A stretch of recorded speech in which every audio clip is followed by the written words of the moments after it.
City, and this is The Five.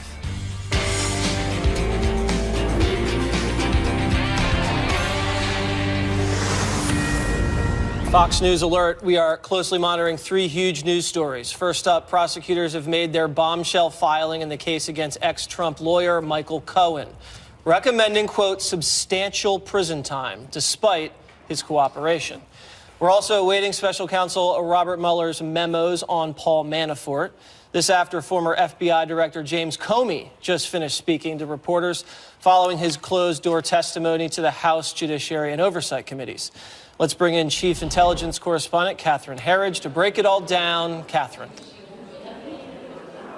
Okay, Jesse, we've had a lot of breaking news in the last half hour, so we'll go one step at a time. On the filing for Michael Cohen, as you mentioned, the recommendation is substantial jail time as well as a fine of $500,000. I just want to take a minute here to read some of the filing that has to do with the payments to women on behalf of then-candidate Trump. And what they say is he, Cohen, arranged for the payments through a media company and disguised it as a services contract and executed the second non-disclosure agreement with aliases and routed the six-figure payment through a shell corporation. After the election, he arranged for his own reimbursement via fraudulent invoices for non-existent legal services ostensibly performed pursuant to a non-existent retainer agreement. It continues. This was not a blind act of loyalty, as Cohen has also suggested. His actions suggest that Cohen relished the status of ultimate fixer, a role that he embraced as recently as May of 2018. So the argument they're making is that he has not cooperated to the extent that they had wished, and they're also making the argument that the fraud was a very deep fraud and complex fraud, and a fraud that was perpetrated over a lengthy period of time. We're waiting for another filing from the special counsel, also on this recommendation for sentencing for Michael Cohen. And then, as you mentioned, another filing here in Washington on the issue of the former campaign chairman Paul Manafort. As you remember, Manafort had cut a plea agreement with the special counsel, but prosecutors there alleged that he broke the agreement, that he was not truthful. This is a point that he has disputed. All of this is happening on the same day that we really have an extraordinary and unprecedented situation on Capitol Hill when a former FBI director was under subpoena, tried to fight a subpoena, came up, testified behind closed doors for 6 hours, and we anticipate a transcript could be released as early as tomorrow. The key thing here is that Director Comey is going to come back in a couple of weeks. Republicans have made the case that he did not directly answer their questions. There's a dispute over why, but Republicans say a government lawyer was shutting down their lines of questioning.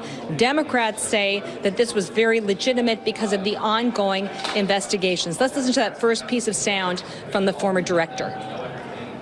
Director, the Republicans came out and said that a government lawyer sort of ran interference and shut down specific lines of questioning. Did that happen? And if so, what topics were not discussed? Why don't you read the transcript, and I think you will not see that happening. In addition, Fox News was able to ask him a question about this anti-Trump dossier. This is the research that was funded by the DNC and the Clinton campaign. And if you look at the surveillance warrant paperwork, you can see from the redactions that this was a significant element of the surveillance warrant application just a few weeks before the presidential election for Trump campaign aide Carter Page. Republicans have alleged that this was not credible information, that it should never have made it into the surveillance warrant application. We put that issue also to Director Comey a short time ago. I have total confidence that the FISA process was followed and that the entire case was handled in a thoughtful, responsible way by DOJ and the FBI. I think the notion that FISA was abused here is nonsense. As a private citizen, how do you think Bob Mueller's investigation is going? As a private citizen, as someone who knows the justice system, I see it proceeding incredibly quickly and very, very professionally. The most important indication of that is you don't know anything about it except when he files something in court, and that's the way it should be. You really can't emphasize enough how extraordinary this session was on Capitol Hill to have a former FBI director under oath for a transcribed interview and for an agreement to allow the public release of that interview within 24 hours. On the way out of the session a short time ago, the Republicans said that they would speak publicly, but only after the transcript has been released. And the great thing is that folks at home can read the transcript and they can decide whether the former director was forthcoming about the Clinton email investigation, as well as the Trump-Russia collusion investigation, or whether there was unfair interference by a government lawyer to try and tamp down or shut down their lines of inquiry. Jesse. All right, Catherine, thank you so much for that great reporting and the questions of James Comey. Stick around, though, because we're going to bring you back in a little bit. We want to bring in Special Report's Bret Baier to discuss some of the issues surrounding Michael Cohen. So, Bret, welcome to the Five. I just had a quick question. So they're recommending a substantial amount of prison time for Michael Cohen, and the age range for the sentence was, around 5 years. Was that 5-year recommendation, was that strictly based on a campaign finance violation, or were there more things that had gotten Cohen in trouble? There's a long list. What's interesting, Jesse, is that there are two different recommendations, really. One is from the Southern District of New York that was dealing with all of the charges that deal with payments and the operation with the Trump organization. And then the second filing is from the Mueller Special Counsel Office. They suggest that he cooperated more than the Southern District of New York does. They recommend a lighter sentence. And then you have the other filing that's coming out, which we haven't seen yet, and that is the Manafort filing. But let me just go back to the Southern District of New York. And that is, they detail the cooperation. They essentially say it wasn't as great as everybody thought, and they are recommending, as you mentioned, this substantial sentence. Read this part. Cohen's criminal violations of federal election laws were stirred, like his other crimes, by his own ambition and greed. During and after the campaign, Cohen privately told friends and colleagues, including in seized text messages, that he expected to be given a prominent role and title in the new administration. When this did not materialize, Cohen found a way to monetize his relationship with and access to the president. Goes on to say the bank records reflect that he made more than $4 million before contracts were terminated. They go on to say that Cohen had these monthly invoices he sent to the Trump organization, the company, for $35,000 payments, falsely indicating that these invoices were being sent as a retainer. The company then falsely accounted for these payments as legal expenses. These are the payments to pay off some of those women that we've talked about and their allegations. Yeah, it's curious to see what the president's exposure here is going to be legally, considering this happened before he became president. We're going to take it around the table. Kennedy. Hi, Bret. Nice to talk to you. So there was one aspect of the filing where it said in some of Michael Cohen's text messages that he had expected a plum role in the administration. And I'm wondering if somehow his hubris and narcissism were absolutely repellent to special counsel. Yeah, it seems like that, at least the Southern District of New York here. We're just looking at the Mueller filing, Kennedy, and this is separate. Again, we've got three things going on here. In addition to Comey testifying, we've got the Southern District of New York, the special counsel details, and then the special counsel on Manafort and why they think he's lying to them. Mueller contends that Cohen lies to Congress, concealing the Trump Tower Moscow deal, could have made Trump's company hundreds of millions of dollars from Russian sources. And this goes into what we've talked about before, and that is the thought of a Trump Tower in Moscow. Cohen alleging that he lied to Congress, saying that this project was in the works and continued to go and be talked about well into 2016. Are they intimating that the project was illegal? No. They're just saying that he lied about it before Congress in what we've seen, and that it was still going forward. But you get to the heart of the matter here. And this is what the president has tweeted about. Is it legal or is it not? He was a businessman looking for opportunities, and did he do something illegal by talking about a project? Where the complication comes is how it strings together with the other Russia part of the investigation. And we don't see yet in this document that detail of where the Mueller probe is heading on that front. And again, I haven't seen the Manafort document as of yet. All right, Marie. Brett, put the Cohen filing into context of everything else that's happened this week, and, as you mentioned, the Manafort filing, which we're still waiting for. We had the Flynn sentencing memo that included a lot of redactions, but a lot of information about his cooperation, the fact that he had been cooperating on 3 separate investigations. Now the Cohen memo, and now we're still waiting on Manafort. Put that all into context for the kind of week the president's looking at on the special counsel particularly. Maria, I just don't think we know yet. I think the Flynn filing, if you listen to people who really cover this very closely, like Michael Isikoff and others, who say, I think there are a lot of people who are reading too much into it, even though you don't know what the redactions obviously are behind the redactions. But it's very well possible that they could be involved in other crimes dealing with other people and other lobbyists and the FARA rules. So again, we don't know on that front. As far as these filings, the most damning thing, I think, so far, reading through them, is the payments. And, whether you characterize those as a campaign finance violation and where that all goes. But as far as Russian collusion, I've sifted through 40 pages so far, and I have not seen anything along those lines. Okay, Greg. Yeah, I feel like the news just threw up on me.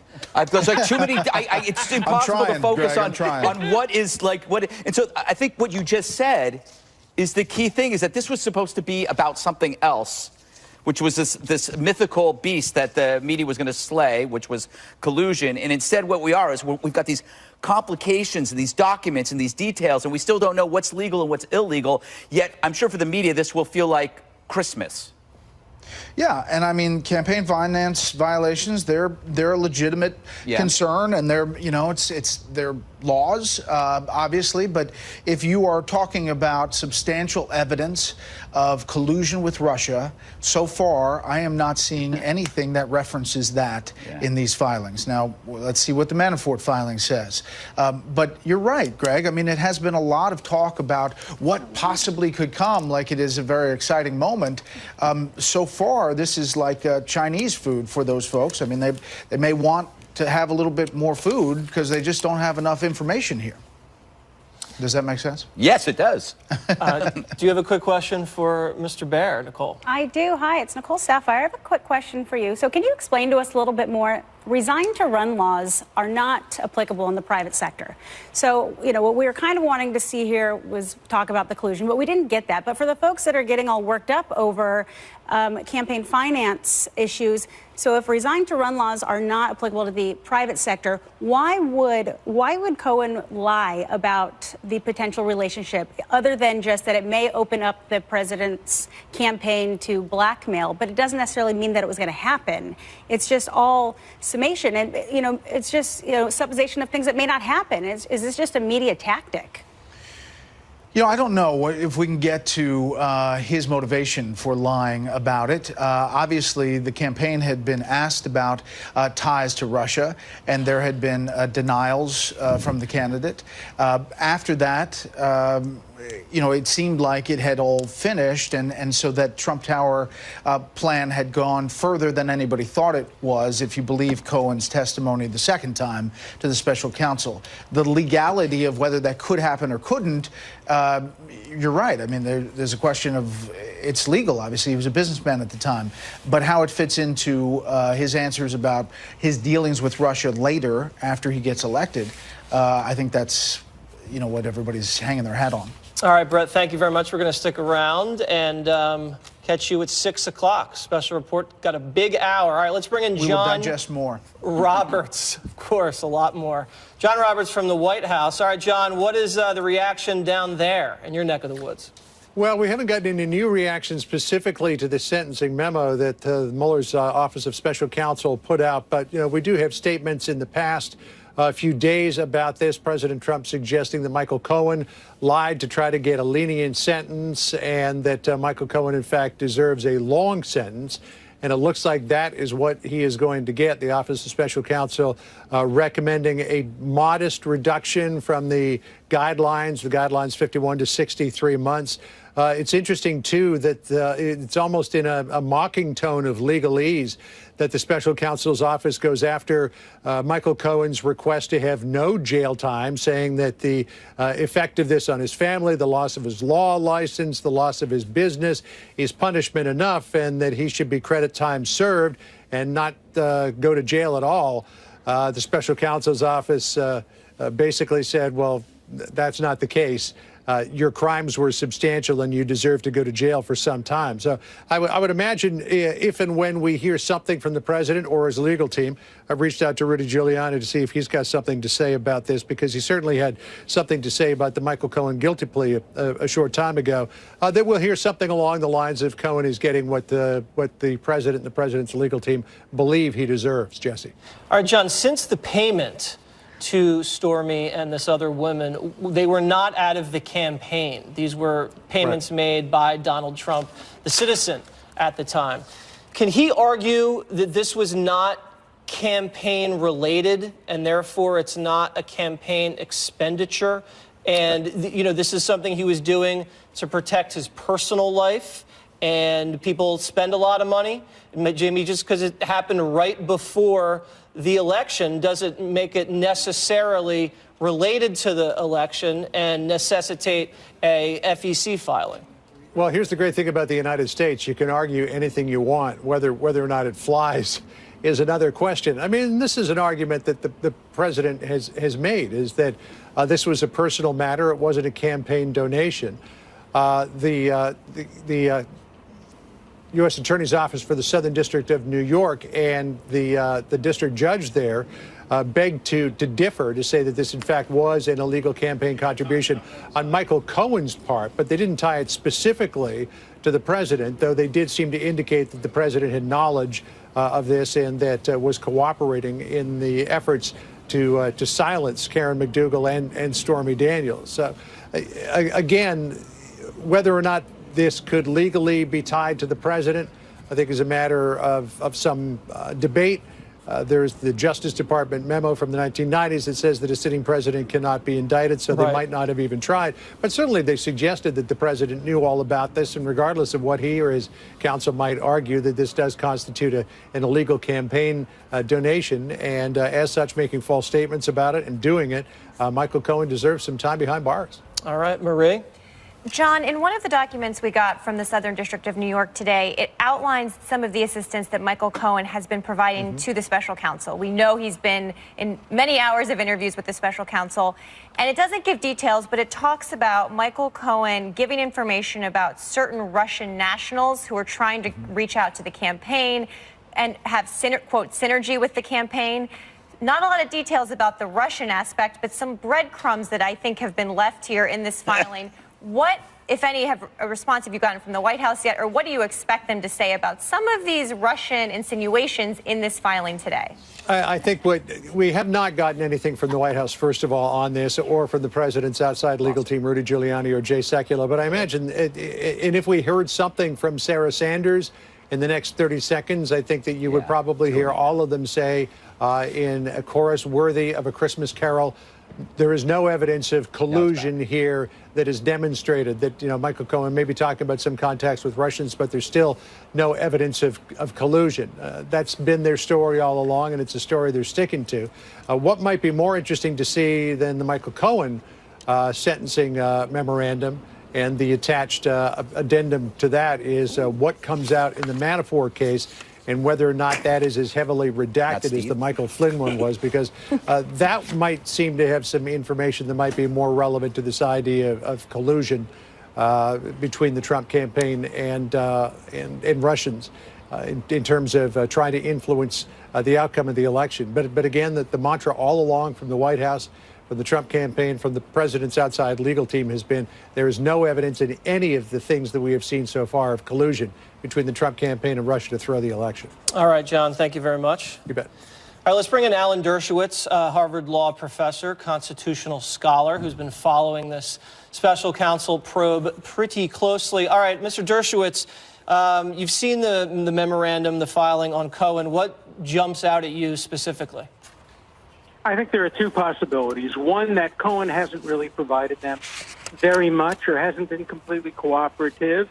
Or two, that by recommending a very, very harsh sentence, they're putting more pressure on Cohen, maybe to come up with even more information, because the government has the power to get the sentence reduced afterward if they can tell a court that there was cooperation. So right now, it does not sound like it's good news for Mueller. It doesn't sound like in Cohen they have found a witness that will give them the key to the kingdom.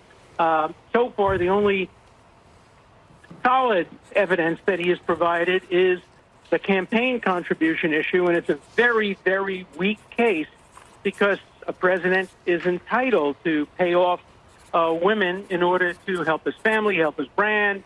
And even if it was to help the campaign, remember the timing, that he wouldn't have had to file anything until after the election. So I think many courts would say no harm, no foul. Even if he had filed it after the election, it wouldn't have had an impact on the election. So the campaign contribution case is an extraordinarily weak one. The evidence of him maybe wanting to build a tower in Moscow, that's not a crime. It's not collusion. If the president or somebody offered Putin, as some people have suggested, a penthouse on the top of the building in order to get a license to build the building, that would be different under the Federal Corrupt Practices Act, but I've seen no evidence to support that quid pro quo. All right, Kennedy has a question. Yeah, I'm wondering about the cooperation, why there is less for the Southern District of New York than for special counsel, and what Robert Mueller, how he reached Michael Cohen and what he might have offered him, and whether or not he sort of yanked the rug out, because this memorandum from special counsel talks about the 4 ways that Cohen was helpful in regards to Russia, his own contacts, Russia reaching out to the campaign, Russia reaching out to Trump executives, and his response to congressional inquiry. Why less cooperative for New York than Mueller? Well, first of all, it really gives everybody a caution. Cooperating with the government is an extraordinarily risky act because the government has too much control. In the Manafort case, they don't like what he said, so they're going to say he hasn't been cooperating, he's been lying, deal is off. Here, they can say, look, he's given us this information, but still we're going to recommend a harsh sentence. I think it sends a message to potential cooperators, be a little bit wary of cooperating with this special counsel, because in the end, you may not get very much in exchange for your cooperation. All right, as someone who would never cooperate with the federal government, Mr. Greg Gutfeld. You know that's for certain. Hey, Professor, I think what I've learned from all this is that if you're going to work in a political campaign, you better hope you lose, right? Because if you win, well, you know, there'll be a trap set for you in which the whole trap is designed to ask you so many questions that you're bound to lie on 1 or 2 of them. If I would never take a government job because I'm going to lie. Well, if I was your lawyer, I wouldn't let you lie. But, you know, I hope that Hillary Clinton won for a lot of reasons. First, because I thought she'd be a great president. But second, if she had won, and they were going after her, and I were defending her the same way that I'm defending Trump's civil liberties, I'd be the hero of Martha's Vineyard. They'd be putting up statues to me, making exactly the same arguments to Hillary Clinton would make me the darling of the liberals instead of the pariah of the liberals, because the same arguments are now helping the demon president. So, you know, you're absolutely right. If you win, they're going to go after you. And so, you know, maybe losing is better. But that's why, I mean, that's why you're respected, because you are consistent on either side. You would do the same thing. I would, yeah. But I'm also hated for that because people want me to be on their side. Great people can be hated. Red Sox, Yankees, you can't be both on the Red Sox and the Yankees side. You've got to pick a side. Amen. It's true. Pick the Yankees. All right, Professor, thank you very much. I appreciate it. We're now going to go to Catherine Herridge, who's still down there on Capitol Hill. Catherine, do we have you? Yeah, just, I'm coming right back. Sure, right, okay. Stand by one second. I was just working on 6 o'clock. You know how it goes. I understand. Okay, so, I totally understand the pressure. Okay. Dr. Nicole Saphier has a question for you. We're back. Okay. Hi, Catherine. Okay, go ahead. Shoot. Nicole Saphier. Thanks Hi for there. being with us tonight and being available for all of our questions. So I have a question for you, and, you know, it's a little off the cuff, but, you know, Cohen has had historically problems with truth and greed. I think everyone can kind of say that. And so just because that he cooperated with the investigation, I don't know why people are surprised that they're still recommending sentencing. You know, it's a less variance than the recommendation. But he committed crimes. He admitted to it. So, yes, he needs to undergo sentencing.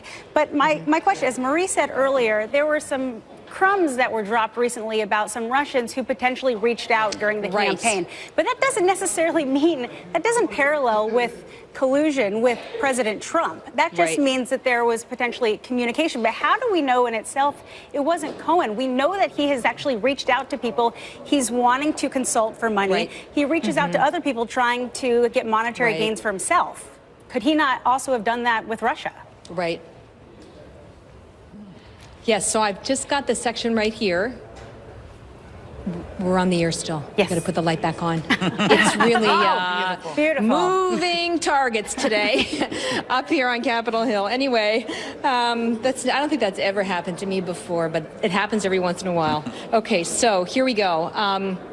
I think the point number one is that Cohen is someone who has an admitted track record for lying. The issues are fraud, in many respects, you know, seeking financial gain for himself, right? So you're saying how credible is he? The breadcrumbs that you were referring to that are buried in the filing are right here. It says the defendant also provided information about attempts by other Russian nationals to reach the campaign. Cohen provided the SCO, that's the acronym for the Special Counsel Office, with useful information concerning certain discrete Russia-related matters core to its investigation that he obtained by virtue of his regular contact with company executives during the campaign. Cohen provided relevant and useful information concerning his contacts with persons connected to the White House during the 2017-2018 period. So it goes to the core of what you're saying, which is that they documented through Cohen that there was outreach by Russians to the campaign during this period, but it doesn't tell us whether it goes to this issue of coordinated or working together or the term that's so synonymous with this now alleged collusion. And I guess I would say, having covered this for so long, I'm not sure it's that surprising because we already know about the June 2016 Trump Tower meeting. This was an effort by the Russians to try and get what they thought maybe an incoming administration to take a sympathetic view of their lobbying issues. So I agree. I'm underwhelmed. You have to look at these documents as providing sort of a big, broad picture of the scope of the investigation. We learned a little bit more about what Cohen has provided on the Russia piece. I think that's pretty significant. We don't know who these individuals were, who they contacted within the campaign, and what, if any, promises were made and if they were followed through on. Remember, the Moscow real estate project was discussed, but then the deal never went forward. Right. It does say that some of the Russians were seeking to arrange a meeting between Donald Trump and some Russian officials, and that never materialized. So we can leave it at that. All right, Marie has a question. Well, Felix Sater admits to that in the emails with Michael Cohen, which have been in the public domain now for several weeks, if not, I think, over a year. I think either the New York Times or the Washington Post first got a handle on the Felix Sater emails. He's the developer who was working with Cohen, and he was trying to get an introduction to Putin's office. But if you look at the emails pretty closely, it looks like Cohen was having a hard time trying to kind of get that entree into senior levels of the Russian government and the president, Vladimir Putin. And so that's the question, really. Did he make those connections, and did it go anywhere? Based on the filing today, it doesn't answer that question for us. All right, Marie. Catherine, you've been up on the Hill all day, obviously covering Jim Comey and now the news on Michael Cohen. We're still waiting for the Manafort filing. Have you gotten any reaction yet from senior members on either the Republican or the Democratic side up on the Hill to all of this news today? What are you hearing from members up there? Well, you know, the timing has not really been with us here, so I don't really want to speculate, because the TikTok here is that just after about 4:15 Eastern, the former FBI Director Comey came out. He talked to reporters. We didn't really hear much from lawmakers after that. Most of them said they were waiting for the transcript to be made public. But what we did hear earlier in the day, and to emphasize that was before these filings were made public, is that they felt it was absolutely essential on the Democratic side the special counsel investigation be allowed to run its course. Republicans were not so much focused on the Mueller probe. They were more focused on, their core issues over whether there was special treatment for Hillary Clinton during the email investigation by the FBI, and whether there was abuse of the surveillance warrant process against the Trump campaign during the 2016 election. So I don't think timing was really with us on those issues today here on the Hill. All right, Catherine, thank you very much. And we really appreciate all those great reports. Let's go to Bret Baier, who's been looking over this memo closely. Do you have anything to share about the Russia connection? Yeah, we found a key part in the special counsel's filing when it comes to Cohen, and this is really the central part where it ties this to Russia, per the special counsel, page 5 through 7, talking about Cohen's cooperation with the government, saying he'd been useful in 4 different areas. First, providing information about his own contacts with Russian interests during the campaign and discussions with others in the course of making those contacts. Detailed account of his involvement in the Moscow project, as we talked about, but also corrected the record concerning his outreach to the Russian government during the week of the United Nations General Assembly. He also received contact information in November 2015 for a Russian national who he claimed was a trusted person in the Russian Federation who could offer the campaign, quote, political synergy and synergy on a government level. He, according to the special counsel, recalled that this person repeatedly proposed a meeting between individual 1, that's Donald Trump, and the president of Russia. The person told Cohen that such a meeting could have a phenomenal impact not only in political but in a business dimension as well, referring to the Moscow project, the Trump Tower in Moscow, because there is, quote, no bigger warranty in any project than consent of the president of Russia. Cohen didn't follow up on this invitation. Secondly, he provided the special counsel with information concerning discrete Russia-related matters, is how it's written in the document here, core to the investigation that he obtained by virtue of his regular contact with the company, the Trump Organization, executives during the campaign. Third, this is interesting. We hadn't heard this part. Cohen provided relevant and useful information concerning his contacts with persons connected to the White House during 2017 and 2018 time period. That's last year and this year. And fourth, Cohen described the circumstances of preparing and circulating his response to the congressional inquiries while continuing to accept responsibility for the false statements contained within it. Now, the circulating the response part is obviously getting some look there, because that would mean circulating what exactly he was going to say and not say under oath with people inside the White House. So that's a key part there. And then there's a footnote on page 4 that says Cohen talked multiple times to individual number 1, Donald Trump, about reaching out to the Russian government. So there you see encapsulated the Russia part of the special counsel's filing.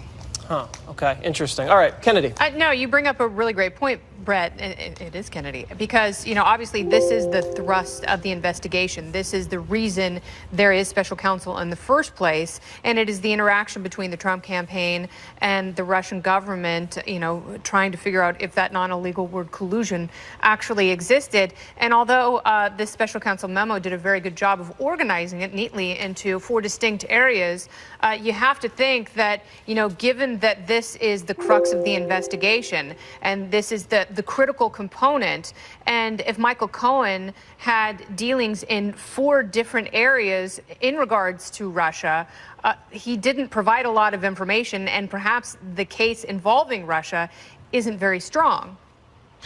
We will see. Obviously, they don't detail all that. And welcome to Hannity tonight. A whole lot of brand new breaking news. All eyes tonight also on Robert Mueller, day 568 of the witch hunt. And just to recap, zero Trump-Russia collusion has been discovered. None. We do, however, tonight have new evidence that two top Democratic operatives could be in very serious trouble over their shady international dealings. We're going to bring you that report. Also, a huge blockbuster breaking story from the Hill's John Solomon, who has damning new information on the world's seediest charity. And there's evidence, the Clinton Foundation. And tonight we'll show you the latest controversy swirling around Democrat Kamala Harris. And we'll reveal the dire consequences from one company's war on the Second Amendment. And stay tuned, we have a mini monologue tonight on what is the media in this country's disgusting new low, if you can believe it. But first, sit tight, buckle up. It's time for a lot of breaking news. It'll take the full hour. Opening monologue.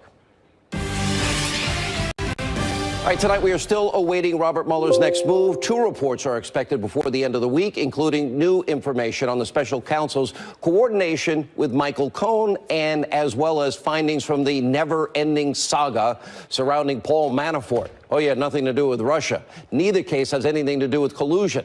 And on Tuesday, Mueller released its report on Lieutenant General Michael Flynn. That memo also providing zero evidence of collusion, a process crime. But leave it to fake news CNN to put facts last and immediately speculate that the Flynn memo was the beginning of the end for the president. Lies they've been telling us for 2 years. They just keep recirculating the same lies. Take a look.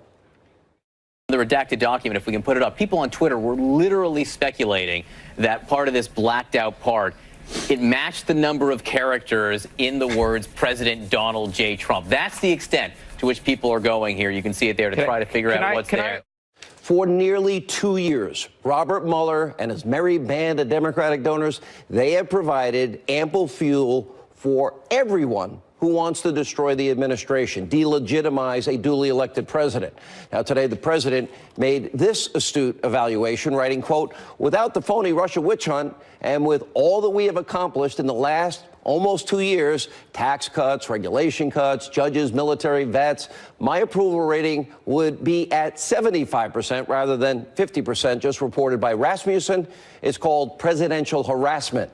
And when Robert Mueller wraps up his investigation, he shouldn't have any trouble getting a job at the DNC. He's already raised millions of dollars for Democrats, worked overtime, full-time to destroy President Trump, and he has so many connections after all, he has staffed his entire probe with big-time Democratic donors, and even former Hillary Clinton lawyer over at the Clinton Foundation. But as the hunt continues, well, we can report good news to you tonight. A few on the left are actually finally being held accountable. Tomorrow, James Comey, he will now testify under oath in front of the House Judiciary Committee, and he will have a lot to answer for. And much of it surrounds Lieutenant General Michael Flynn. After all, remember, Comey, McCabe, Strzok, all previously stated Flynn did not appear to them to be lying. And now Flynn ultimately pled guilty to that charge, which stemmed from our federal government illegally what? We had surveillance, unmasking, no minimization, and then, of course, leaking raw intelligence on Flynn's international communications. So what did Comey know about that illegal unmasking and leaking raw intelligence? While Comey prepares for the hot seat, two other anti-Trump operatives are in hot water tonight. The AP is reporting that Democratic lobbyist Tony Podesta, the brother of Clinton campaign chair John Podesta, along with Obama's former White House counsel Greg Craig, they are now the subjects of a federal investigation into their lobbying efforts for the pro-Russia government of Ukraine. No criminal charges yet filed, but the investigation is reportedly ramping up as we speak tonight. And also breaking tonight, a damning new report from John Solomon at The Hill, revealing shocking details about the investigation into the Clinton Foundation. According to Solomon, he'll join us in a few minutes, a 2017, a whistleblower submitted thousands and thousands of pages of evidence revealing shocking allegations, including, quote, serious concerns about legal compliance, improper, literally commingling of personal and charity business, and, quote, quid pro quo promises made to donors while Hillary Clinton was Secretary of State. And it is important to note that the Clinton Foundation raised a whopping $62.9 million in 2016 when a Clinton presidency looked inevitable. The very next year, after a shocking defeat, well, the foundation only managed to raise a paltry, well, $26 million. Now, that is a very suspicious trend, given clear pay-for-play accusations surrounding the Clinton Foundation. Now, a spokesperson from the foundation did get back to us and tell us that it is one of the most heavily scrutinized charitable organizations in the world and is continually subjected to politically motivated allegations, and the foundation's CFO is denying any inappropriate or illegal activities. Well, we'll see. And by the way, Solomon has been very busy this week. Last night, right here on this program, well, we showed you another breaking report from the Hill exposing serious FISA abuse at the highest level of James Comey's FBI and Obama's DOJ. And according to this report, the new evidence in the form of a huge email chain finally discovered after 2 years, revealing that, quote, the FBI was aware before they secured their first warrant, infamous FISA warrant on Carter Page, that in fact there were intelligence community concerns about the veracity, the reliability of the main evidence, the bulk of evidence that went into the FISA application. In other words, the Clinton, bought and paid for Christopher Steele dossier with Russian lies. Now, this smoking gun evidence that high-level FBI officials willfully committed a fraud